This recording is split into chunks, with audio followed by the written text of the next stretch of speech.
पहचान, अच्छा पहचान का कैरेक्टर मुझे बड़ा अच्छा लगा क्योंकि आई थिंक बहुत सारे लोग उससे रिलेट भी कर सकते हैं। ऐसे बहुत सारे आपके फैमिली मेम्बर्स होते हैं जिनको आप भूल जाते हैं क्योंकि उनका अच्छा टाइम नहीं होता और आपका अच्छा टाइम चल रहा होता है। ऐसी कोई ना कोई आपकी रिलेटिव, आपकी मे बी बहन, बेटी, मदर, कोई खाला, फुप्पो, मामी, कोई ना कोई आपकी ज़रूर फैमिली में ऐसी आपकी रिलेटिव होगी, ऐसी औरत होगी जिसको सब भूल गए होंगे।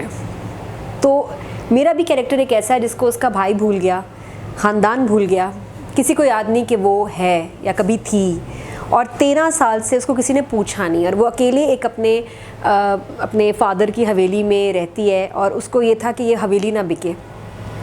उसकी वजह से सब नाराज़ थे और she has been living alone for many years, forgotten. और अकेला जब एक इंसान रहता है, उसकी शादी भी नहीं हुई, बच्चे भी कोई नहीं, तो जब अकेली कोई औरत रहती है इतना अरसा, तो उस पर बहुत वक्त से पहले एक बुढ़ापा और एक कहते हैं ना बीमारियाँ, बुढ़ापा, एक वहशत, चिड़चिड़ापन, वो आ जाता है उसकी तबीयत में, और वो अपनी उम्र से बहुत ज़्यादा बड़ी लगने लगती है और बहुत सख्त ज़िंदगी होती है और एक बिल्कुल एक मैं तो कहती हूँ भूत ही बन जाती है वो। तो जिस तरह का मेरा कैरेक्टर है कि उसको पता ही नहीं कि किसी के साथ रहना, बात करना अब कैसा है, she is forgotten all that. और उसकी लाइफ में फिर ऐसा चेंज आता है शर्मीन, जिसकी वजह से वो क्या होता है फिर वो आपको ड्रामा देखना पड़ेगा। बट बड़ी खूबसूरत कहानी है उसमें, एक मियाँ बीवी की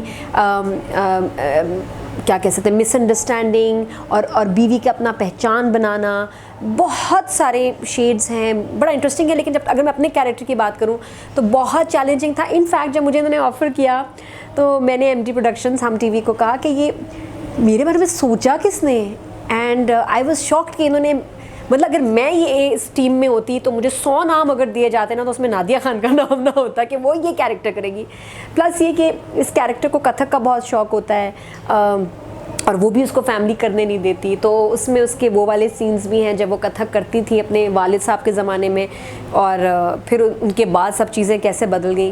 तो कैरेक्टर बहुत आई डोंट नो इन्होंने मेरा कैसे सोचा, लेकिन आई एम ग्लैड कि अल्हम्दुलिल्लाह हमारे जो डायरेक्टर हैं असद जब्बल, उनको बहुत कॉन्फिडेंस था कि मैं अच्छा करूँगी और उनको बहुत अच्छा लगा, मेरी परफॉर्मेंस बहुत अच्छी लगी, फैसल को मेरी परफॉर्मेंस अच्छी लगी। मैं श्योर नहीं थी और लास्ट मतलब शूटिंग से एक दिन पहले भी मुझे था मैं नहीं करती, मैं कैसे करूँगी, और फैसल ने मुझे कहा कि देखिए यू आर एन एक्टर, ये कैरेक्टर है और डिफ़िकल्ट कैरेक्टर है, take it up as a challenge and do it, क्योंकि जो तो तुम सोच नहीं सकती चीज़ कि तुम ये कभी करोगी, उसको करने में मज़ा आता है। So this is a challenge.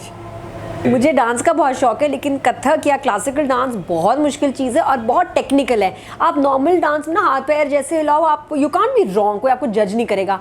Classical dance के रूल्स हैं और तरीका है, हाथ ये एक उंगली भी इधर उधर हुई ना तो सबने मुझे कहना ये गलत कर रही है।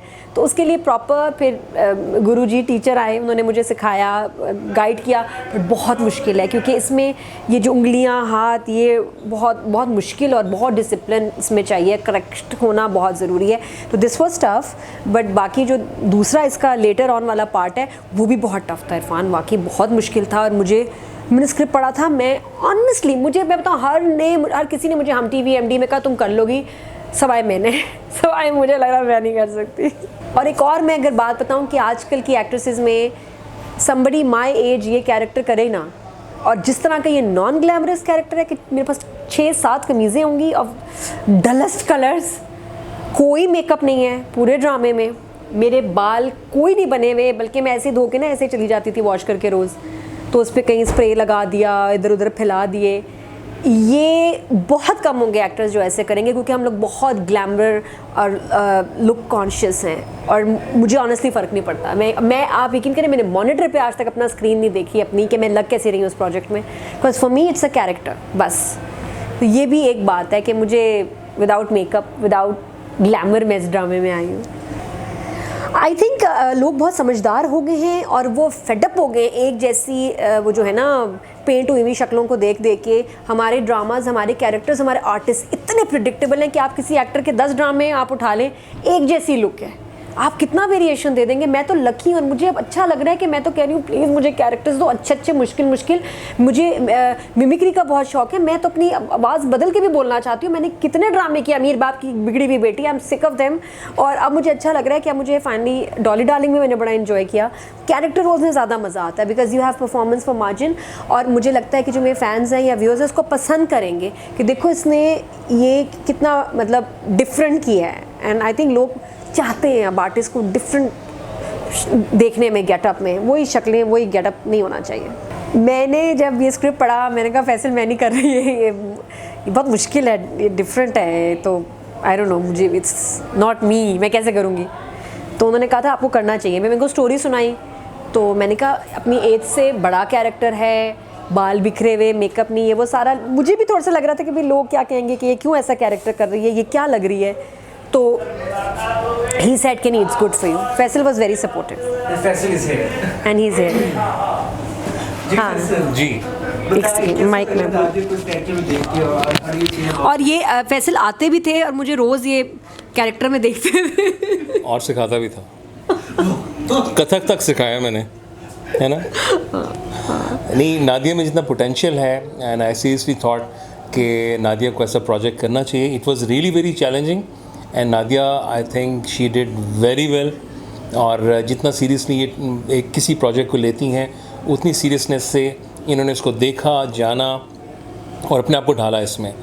और I think she did amazingly good. और मैं पहले एम्बैरेस होती थी कि मैं ये वाइटनर भी लगा हुआ है, बाल ऐसे ये वो, और मैं घर आती थी मैं कहती थी फ़ौरन चेंज कर लूँ और ये वो। मैं तो फैसल कहते थे यू लुक ब्यूटीफुल। कह रहे ये भी खूबसूरती है औरत के, अगर ग्रे बाल हो, वो सादा हो, विदाउट मेकअप हो, हल्का सा काजल लगाओ, ये एक अलग किस्म का ग्लैमर होता है तो उससे मुझे अच्छा लगा कि नहीं ठीक है, आई एम लुकिंग नाइस। नहीं, और सीरियसली इसमें मैंने नादिया को बहुत मिस किया अपने घर में। नादिया की प्रेजेंस नहीं होती थी 12-12 घंटे, तो फिर मैं सेट पे आ जाता था और मिल के हम लोगों ने मतलब हल्ला गुल्ला भी किया, खाने भी खाए, मस्तियाँ भी की। और आज I wanted to give a surprise कि आज नादिया की बर्थडे थी, तो मैंने कहा क्रू के साथ एक हम्बली अगर हम 3 दिन बाद बर्थडे, लेकिन आज उन्होंने कहा कि क्रू के साथ भी वेरी नाइस ऑफ हिम कि फैसल ने सोचा कि क्रू के साथ भी बर्थडे होनी चाहिए, हालांकि बर्थडे भी 3 दिन बाद है। तो I wish her good luck. और मैं आप सबसे कहूँगा कि ये इनका ड्रामा ज़रूर देखिएगा बिकॉज इन्होंने जिस तरह से इस करैक्टर के साथ जस्टिफिकेशन की है, it demands a true professionalism. तो Nadia was over the period of time मुझे लग रहा था कि थोड़ी सी रस्टेड हो रही हैं। हाँ। एक तरह का मॉर्निंग शो चल रहा है और जितना इनमें पोटेंशियल है, जितनी वर्सेटाइल प्रोफेशनलिज्म इनके अंदर है, मेरे ख्याल में इनको ऐसे प्रोजेक्ट्स करने चाहिए। और मैंने अगला प्रोजेक्ट करना है जिसमें ना वो आवाज़ बदल के ना वो मैंने वो वाला कैरेक्टर करना है। ऐसे ना